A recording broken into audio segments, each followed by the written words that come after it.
Welcome to Odia tutor classes. स्वाधीनता दिवस अवसर में गोटे सुंदर एवं सहज ओडिया रचना मु लिखिदेछि। सबु पिला माने धैर्यर सह भिडियोटी को शेष जाए देख। प्रथमे रहिला उपक्रम 1947 मसीहा अगस्ट 15 तारिख प्रत्येक भारतीयों पई एक स्मरणीय गौरवोज्वल और ऐतिहासिक दिवस। दीर्घ 200 वर्षर ब्रिटिश शासन और पराधीनतारू मुक्त होई भारत एही दिन स्वाधीनता हासिल करिथिला। एही महान दिवस को स्मरणीय करी रखिबा पई प्रतिवर्ष अगस्ट 15 तारिख को आमे समस्ते आनंद उल्लास और जातीयता बोधर सह स्वाधीनता दिवस भावे पालन करिथाउ। नेक्स्ट ला वर्णना। ऐतिहासिक पृष्ठभूमि।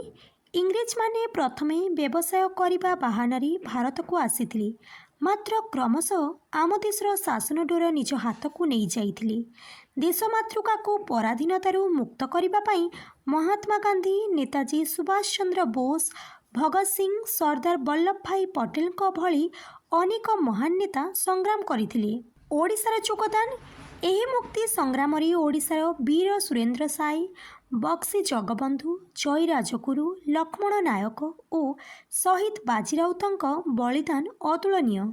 गांधीजी अहिंसा और सत्याग्रह आंदोलन आकारी शेष ब्रिटिश सरकार नईबाकू बाध्य होइथिले। पालन विधि। एही दिन सारा देश रे जातीय पताका त्रिरंगा उत्तोलन कराଯାଏ। दिल्लीर ऐतिहासिक लाल किल्ला रे मान्यवर प्रधानमंत्री जातीय पताका उत्तोलन करी देशवासी को उद्बोधन दियंती। विद्यालय और महाविद्यालय गुड़िकरी सकाळु प्रभात फेरी कराଯାଏ। सम्मानर सह जातीय पताका उत्तोलन कराଯାଏ एवं समवेत स्वर रे जातीय संगीत गान कराଯାए।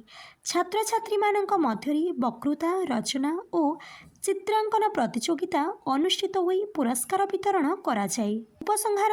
स्वाधीनता दिवस केवल एक उत्सव नुहे, यह आमर देशप्रेम और कर्तव्यबोध को स्मरण करिबार दिन।